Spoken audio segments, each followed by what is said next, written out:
Okay. ಅನಾಥರ ಆತಂಕ ಏನು ಅಂತಂದ್ರೆ ಈಗ 17 ಜನ ಆರೋಪಿಗಳಿದ್ರಲ್ಲಿ. ಹೌದು.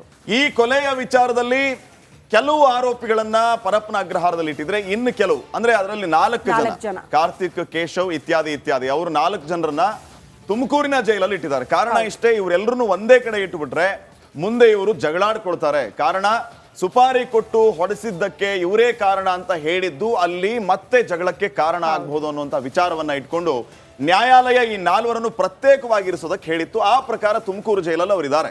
ಅವ್ರ ಸಮಸ್ಯೆ ಏನಂತಂದ್ರೆ ಈಗ ನಾವು 4 ಜನ ಸಪರೇಟ್ ಆಗಿ ಉಳ್ಕೊಂಡ್ಬಿಟ್ವಿ, ನಮ್ಮನ್ನ ಯಾರು ಭೇಟಿ ಆಗೋದಕ್ಕೆ ಬರ್ತಾ ಇಲ್ಲ.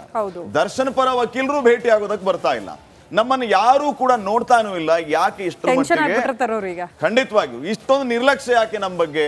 ಒಂದ್ ರೀತಿ ಅನಾಥ ಪ್ರಜ್ಞೆ, ಪಾಪ ಪ್ರಜ್ಞೆ ಅವರನ್ನ ಕಾಡ್ತಾ ಇದೆ.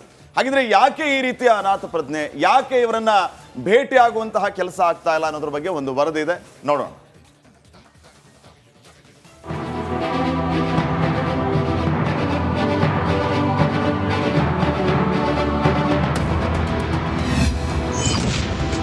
ಕೊಲೆಗೆ ಸಹಕರಿಸಿ ಅನಾಥರಾದ ಡಿ ಸ್ನೇಹಿತರು. ತುಮಕೂರು ಸೇರಿದ 4 ಅನಾಥ ಪ್ರಜ್ಞೆ. ಚಿತ್ರದುರ್ಗದ ರೇಣುಕಸ್ವಾಮಿ ಕೊಲೆ ಪ್ರಕರಣದಲ್ಲಿ ಕಂಬಿ ಎಣಿಸ್ತಾ ಇರೋ ನಟ ದರ್ಶನ್ ಅಂಡ್ ಗ್ಯಾಂಗ್ನ 2 ಭಾಗವಾಗಿದೆ. ಒಂದು ಗ್ಯಾಂಗ್ ಆನೇಕಲ್ನ ಪರಪ್ಪನ ಅಗ್ರಹಾರದ ಸೆಂಟ್ರಲ್ ಜೈಲಲ್ಲಿದ್ರೆ ಇನ್ನೂ 4 ಆರೋಪಿಗಳು ತುಮಕೂರು ಜೈಲಲ್ಲಿದ್ದಾರೆ. ರವಿಶಂಕರ್, ಕಾರ್ತಿಕ್, ಕೇಶವ್, ನಿಖಿಲ್ ತುಮಕೂರು ಊರುಕೆರೆ ಬಳಿಯ ರಂಗಾಪುರದಲ್ಲಿರುವ ಜಿಲ್ಲಾ ಕಾರಾಗೃಹಕ್ಕೆ ಸ್ಥಳಾಂತರಗೊಳಿಸಲಾಗಿದೆ. ಇವರು ಶಿಫ್ಟ್ ಆಗಿ 2 ತಿಂಗಳಾದರೂ ಯಾರು ಕ್ಯಾರೆ ಅಂತ ಇಲ್ವಂತೆ.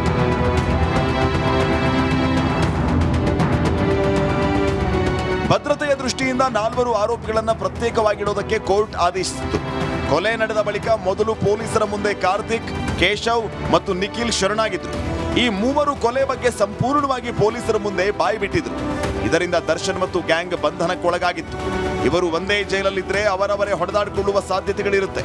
ಇದರಿಂದ 4 ಆರೋಪಿಗಳಿಗೆ ಪ್ರಾಣಾಪಾಯ ಉಂಟಾಗಬಹುದು ಅನ್ನೋ ಕಾರಣದಿಂದ ತುಮಕೂರು ಜೈಲಿಗೆ ಸ್ಥಳಾಂತರಿಸಲಾಗಿದೆ.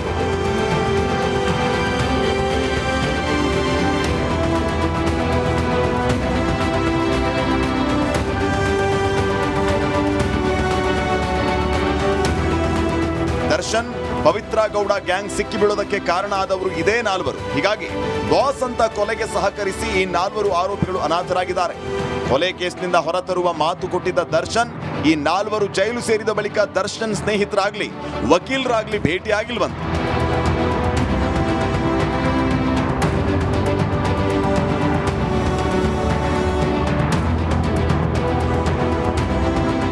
ದರ್ಶನ್ ಅಂಡ್ ಟೀಮ್ ಈ 4ರನ್ನ ಕ್ಯಾರೆ ಎನ್ನದ ಕಾರಣ ಸಿಕ್ಕ ವಕೀಲರ ಬಳಿ ವಕಾಲತ್ತಿಗೆ ಸಹಿ ಹಾಕ್ತಿದಾರಂತೆ. ಯಾರಾದ್ರೂ ಬಿಡಿಸಬಹುದು ಅಂತ ಈ ನಿರ್ಧಾರ ಮಾಡಿರೋದಕ್ಕೆ ಇದೇ ಕಾರಣ ಎನ್ನಲಾಗ್ತಾ ಇದೆ.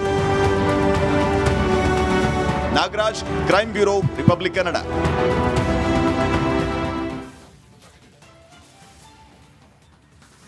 ನಮ್ಮಣ್ಣ, ನಮ್ಮ ಬಾಸು ಅಂತ ಹೇಳಿ ದರ್ಶನ್ ಮಾತು ಕೇಳ್ಕೊಂಡು ಪಾಪ ಬಂದ್ರು, ತಗಲಾಕೊಂಡ್ಬಿಟ್ರು. ಈಗ ಜೈಲ್ ಪಾಲಾಕಿದ್ದಾರೆ, ಆಚೆ ಕರ್ಕೊಂಡು ಬರ್ತಾರೆ ನಮ್ಮ ಅಣ್ಣ ಅಂತ ಭಾವಿಸಿದ್ರು ಅಂತ ಅನ್ಸುತ್ತೆ. ಬಟ್ ಯಾವ ವಕೀಲರು ಕೂಡ ಇಲ್ಲಿ ತನಕ ಅವ್ರನ್ನ ಭೇಟಿ ಆಗಿಲ್ಲ. ಹಾಗಾಗಿ ಟೆನ್ಷನ್ ಇದೆ ಅಂತೆ, ಅನಾಥ ಪ್ರಜ್ಞೆ ಅವ್ರನ್ನ ಕಾಡ್ತಾ ಇದೆ. ಪ್ರತಿಯೊಂದು ಕುಟುಂಬದ ಕಣ್ಣೀರ ಕಥೆನ ನಾವು ಗಮನಿಸ್ಬಿಟ್ರೆ ಪಾಪ ಯಾರಾಗ್ತಾರಪ್ಪ ಅವರ ತಂದೆ ತಾಯಿಗೆ ಅನ್ನುವಂಥ ಪ್ರಶ್ನೆ ನಮ್ಮನ್ನ ಕಾಡುತ್ತೆ. ಗೊತ್ತಿಲ್ಲ, ಅಟ್ಲೀಸ್ಟ್ ನಟ ದರ್ಶನ್ ತಾವು ಹೇಳ್ದಂಗೆ ನಡ್ಕೊಂಡು ಜೈಲ್ ಪಾಲಾಗಿರೋರನ್ನ ಕೂಡ ಜೊತೆಗೆ ಆಚೆ ಕರ್ಕೊಂಡು ಬರ್ತಾರ, ಕಾದ್ ನೋಡ್ಬೇಕಾಗುತ್ತೆ. ಮುಖ್ಯವಾಗಿ ಈಗ ಅನಾಥ ಪ್ರಜ್ಞೆನೋ ಅಥವಾ ಪಾಪ ಪ್ರಜ್ಞೆ ಏನ್ ಕಾಡಿದ್ರೆ ಏನ್ ಬಂತು ಪ್ರಯೋಜನ? ಒಂದ್ ಜೀವ ಈ ರೀತಿಯ ಕೃತ್ಯ ಎಸಗೋದಕ್ಕಿಂತ ಮುಂಚೆ ಇವ್ರ ತಲೆಯಲ್ಲಿ ಬುದ್ಧಿ ಇರಲಿಲ್ವಾ? ಯಾರೋ ಏನೋ ಹೇಳ್ತಾರಂದ್ರೆ ಮಾಡ್ಬಿಡೋದಾ? ಈಗ ಅನುಭವಿಸ್ಲಿ.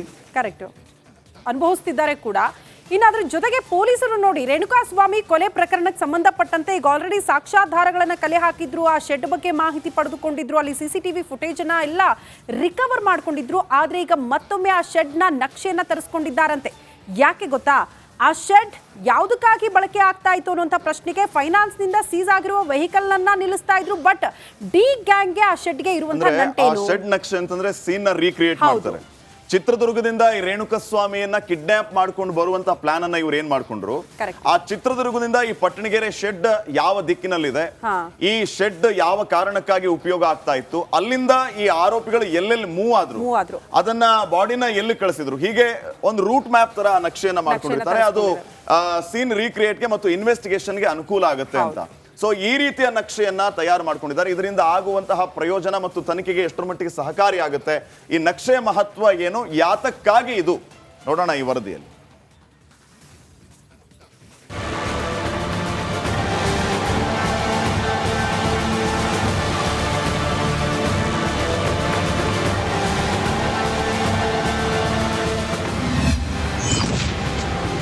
ಪೊಲೀಸರ ಕೈ ಸೇರಿದ ಪಟ್ಟಣಗೆರೆ ಶೆಡ್ ನಕ್ಷೆ ವರದಿ. ರೇಣುಕಸ್ವಾಮಿ ಹತ್ಯೆ ಇಂಚಿಂಚು ಮಾಹಿತಿ. ಚಿತ್ರದುರ್ಗದ ರೇಣುಕಸ್ವಾಮಿ ಬರ್ಬರವಾಗಿ ಹತ್ಯೆಗೀಡಾಗಿದ್ದಾರೆ. ಪವಿತ್ರ ಗೌಡಗೆ ಅಶ್ಲೀಲವಾಗಿ ಸಂದೇಶ ಕಳಿಸಿದ್ದ ಕಾರಣಕ್ಕೆ ಚಿತ್ರದುರ್ಗದಿಂದ ರೇಣುಕಸ್ವಾಮಿ ಅವರನ್ನ ಕರೆತಂದು ಬೆಂಗಳೂರಿನ ಪಟ್ಟಣಗೆರೆ ಶೆಡ್ನಲ್ಲಿ ಅಮಾನುಷವಾಗಿ ಕೊಲೆ ಮಾಡಲಾಗಿದೆ. ಇದೀಗ ಈ ಪಟ್ಟಣಗೆರೆ ಶೆಡ್ನ ನಕ್ಷೆಯನ್ನ ಪೊಲೀಸರು ತರಿಸಿಕೊಂಡಿದ್ದಾರಂತೆ. ಪ್ರಕರಣದ ಸಂಬಂಧ ಇನ್ನಷ್ಟು ಮಾಹಿತಿ ಕಲೆ ಹಾಕುವುದಕ್ಕೆ ಈ ನಕ್ಷೆ ಮುಖ್ಯ ಪಾತ್ರ ವಹಿಸಲಿದೆಯಂತೆ.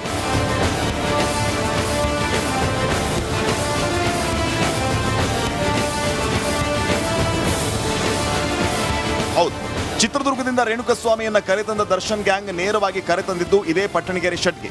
ಇಲ್ಲಿಗೆ ಕರೆತಂದ ಡಿ ಗ್ಯಾಂಗ್ ಎಲ್ಲಿಗೆ ಎಳೆದೊಯ್ದ್ರು, ಶೆಡ್ನಲ್ಲಿ ಕೊಲೆ ನಡೆದಿದ್ದು ಹೇಗೆ, ಕೊಲೆಗೂ ಮುನ್ನ ಶೆಡ್ನಲ್ಲಿ ಏನೇನೆಲ್ಲ ಆಯ್ತು, ಯಾವ ದಿಕ್ಕಿಗೆ ಶೆಡ್ ಇದೆ, ಹೇಗೆ ಕರೆತಂದ್ರು, ಶೆಡ್ ದರ್ಶನ್ ಮನೆಗೂ ಇರುವಂತಹ ದೂರವೆಷ್ಟು ಅನ್ನೋದನ್ನ ತಿಳಿಯೋದಕ್ಕೆ ಪೊಲೀಸರು ಈ ನಕ್ಷೆಯನ್ನ ತರಿಸಿದ್ದಾರೆ ಎನ್ನಲಾಗಿದೆಯಂತೆ.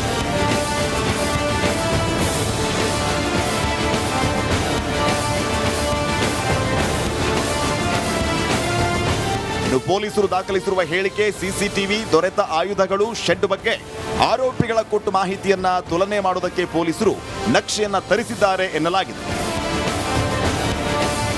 ಆರೋಪಿಗಳ ಹೇಳಿಕೆ, ಸಿಕ್ಕ ಮಾಹಿತಿ, ಪಟ್ಟಣಗೆರೆ ಶೆಡ್ ಒಂದನ್ನೊಂದು ಮ್ಯಾಚ್ ಮಾಡಿ ಇಡೀ ಕೊಲೆಯನ್ನ ಒಂದು ಸನ್ನಿವೇಶವಾಗಿ ಕ್ರಿಯೇಟ್ ಮಾಡಿ ಕೋರ್ಟ್ ಅಲ್ಲಿ ಪೊಲೀಸರ ಮುಂದಿಡುವುದಕ್ಕೆ ಕಾಮಾಕ್ಷಿಪಾಳ್ಯ ಪೊಲೀಸರು ಮುಂದಾಗಿದ್ದಾರೆ ಎನ್ನಲಾಗಿದೆ. Crime bureau, republic Kannada.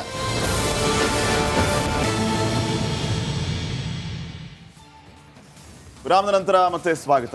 ಸಹವಾಸ ದೋಷ ಅನ್ನುವಂಥದ್ದು ಬಹಳ ಕೆಟ್ಟದ್ದು. ಸಜ್ಜನರ ಸಂಘ ಹೆಜ್ಜೆಯನ್ನು ಸವಿದಂತೆ. ಒಳ್ಳೆಯ ಸಜ್ಜನರ ಒಂದು ಸಹವಾಸವನ್ನ ಮಾಡಿದ್ರೆ ಏನು ಸಮಸ್ಯೆ ಆಗೋದಿಲ್ಲ. ಆದ್ರೆ ಕೆಟ್ಟವರ ಸಹವಾಸ ಮಾಡಿದ್ರೆ ಏನಾಗುತ್ತೆ ಅನ್ನೋದಕ್ಕೆ ಬಹುಶಃ ಚಿಕ್ಕಣ್ಣ ಇವತ್ತು ಉದಾಹರಣೆ ಆಗ್ತಾ ಇದ್ದಾರೋ ಅಥವಾ ಅವರ ಮನಸ್ಸಲ್ಲಿ ಈ ರೀತಿಯ ವಿಚಾರಗಳು ಬಂದಿದೆ ಏನೋ ಗೊತ್ತಿಲ್ಲ. ಮುಖ್ಯವಾಗಿ ಹೂವಿನಿಂದ ನಾರು ಸ್ವರ್ಗಕ್ಕೆ ಇರುವಂತಹ ಕೆಲಸ ಆಗ್ಬೇಕಾಗಿತ್ತು. ಆದ್ರೆ ಇಲ್ಲಿ ಆಗ್ತಾ ಇರೋದು ಸಹವಾಸ ದೋಷದಿಂದ ಸನ್ಯಾಸಿನೂ ಕೆಟ್ಟ ಅನ್ನುವಂತಹ ಪರಿಸ್ಥಿತಿ ಚಿಕ್ಕಣ್ಣಗೆ ಬಂದ್ಬಿಡ್ತಾ ಅಂತ.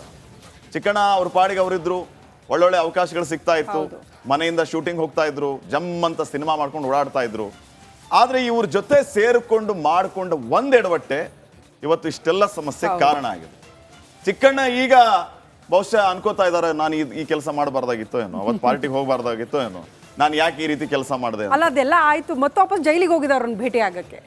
ಸೊ ಅದು ಕಂಟಕ ಆಗೋ ಸಾಧ್ಯತೆ ಇದೆ. ಮತ್ತೊಂದು ಸಾರಿ ಅವರ ಹೇಳಿಕೆಯನ್ನ ದಾಖಲು ಮಾಡ್ಕೊಳ್ಳೋದಕ್ಕೆ ಪೊಲೀಸರು ಸಿದ್ಧತೆ ಮಾಡ್ಕೊಳ್ತಿದ್ದಾರಂತೆ. ಹಾಗಾಗಿ ಯಾವುದೇ ಕ್ಷಣದಲ್ಲಾದ್ರೂ ಚಿಕ್ಕಣ್ಣ ಅವ್ರಿಗೆ ಖಾಕಿ ಬುಲಾ ಬರೋ ಸಾಧ್ಯತೆ. ಯಾಕೆ ಗೊತ್ತಾ? ಆ ಕುರಿತ ಒಂದು ವರದಿ ಇಲ್ಲಿದೆ ನೋಡಿ.